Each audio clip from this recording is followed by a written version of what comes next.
Welcome back. So this is chapter 5, which means once we have finished here, we will be over 20% of the way through finishing the course. Now whether 20% seems like a lot or not much, I guess it depends on the person. Today, we're going to talk about agency in language learning. As always, we aren't going to get too deep into this topic. If it interests you, you can always go out on your own and do some extra study or research. You'll notice at the end of each chapter in this book some suggestions for extra reading. Through this video and our class discussions though, I hope you'll be able to get at least a basic understanding of agency and why it is important for language teachers to encourage this in their classes. As you will see on page 89 of our text, an agent is a person, or let's say learner, who is aware of his or her actions and behavior and this is important, takes control over his or her learning process. It is being able to take control, make decisions, and take action with intent that encourages agency among learners. In this chapter, we are going to look at agency from the perspectives you see here and attempt to understand how we can encourage this feeling of control among our students. Let's get into it. We start off by looking at agency and self-efficacy. As we see halfway down page 90 in the definition by Bandura, self-efficacy refers to one's capabilities to organize and execute the courses of action required to produce given attainments. So you could say that self-efficacy is the belief and confidence that you will be able to complete a task successfully. What is important here also is that students who have high confidence to complete tasks successfully will have higher persistency. They are the ones who will keep on running towards their goals. They are the ones who will use strategies and self-regulation, which we talked about last week, to make more effort to achieve their goals. Those with low feelings of self-efficacy, however, will tend to give up easily. They will run away from their goals because they feel they won't be good enough to achieve them anyway. As teachers, we need to encourage this feeling of self-efficacy among our students, so they might take more responsibility for their actions, one of the aspects of a student with a strong sense of agency. We talked a little about rewards and motivation in the last video, and I asked you your opinion about giving stickers to students. Motivation is an extremely broad field, and talking about it all here is near impossible. Our textbook does summarize a couple of theories quite nicely though. On page 92, we see the discussion of the work by Robert Gardner, who said that the direction students are heading in their studies, or their orientations, affect their motivation to learn. If students have instrumental orientations, their reasons for studying are based around getting money, stickers, or points on a test. Those with integrative orientations, however, are more interested in becoming friends with people who speak the target language and learn about the culture. The self-determination theory by Deci and Ryman looks at motivation from the perspective of three main concepts. A motivation, which is basically zero motivation or drive to do anything.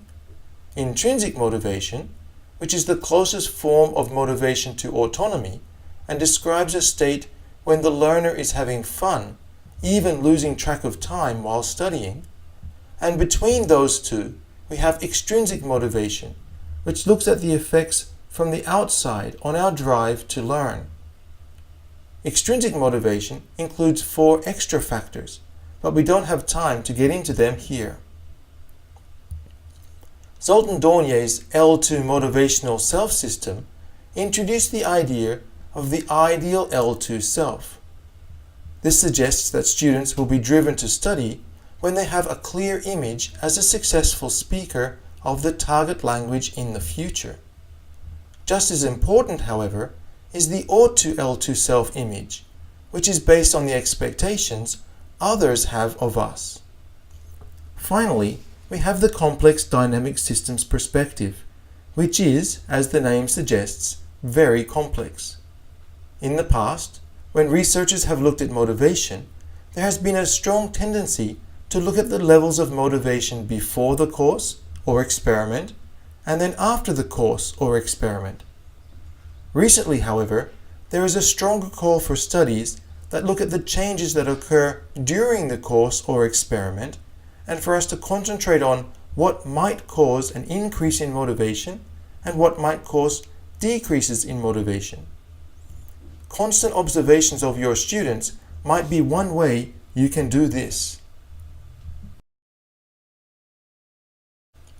See, once you get me talking about motivation, I'll never stop. Let's have a discussion here. What I'd like you to do is choose one of these theories of motivation, do a little further research beyond what is in the textbook, whether it be through YouTube or Google Scholar or wherever you like, and do a critical analysis of that theory. I think I might have mentioned this before, but just to make sure, remember that in a critical analysis, I expect you to find both strengths and weaknesses of the theory you choose. Next, we'll have a quick look at embodiment and what it means when we are talking about agency. I think that what we see on the first 2 lines of this section really sums it up very well. Learning by doing is the best way to learn.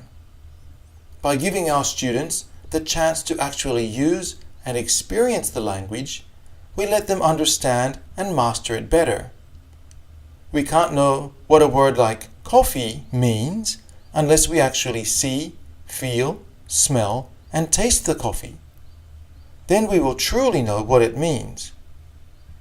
This takes us back to the importance of understanding foreign cultures in language learning, as was briefly discussed last week.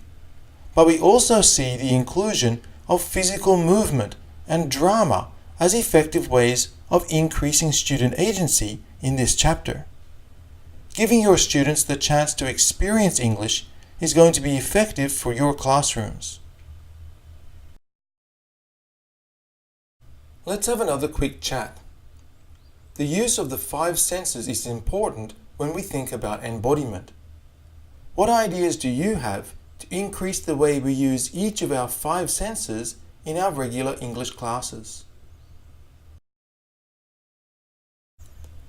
Cognition, that is, the way we think, and emotion, the way we feel, both play an important role in increasing students' sense of agency in the classroom. Emotion, in particular, plays a major role in the way we think, our cognition, and in our decision-making. As we see on page 97 of our textbook, emotion greatly affects how previously acquired knowledge will be brought into the real world. So the feelings of our students will affect what they decide to do in social situations, based on what they have learned in the classroom. If we ignore our students' emotions, we take away a vital part of their learning. You might have noticed that a lot of what we are talking about in this chapter is related to the 8 principles we looked at last chapter.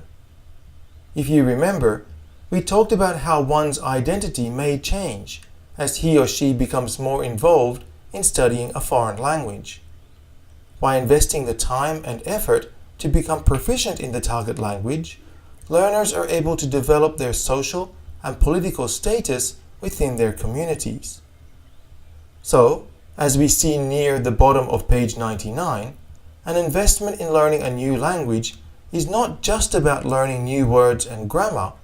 It involves an investment in one's identity, how we see ourselves, and how others see us. Finally, we need to think about more practical ideas for our classes to promote agency. First, we want students to do the language rather than just possess the language.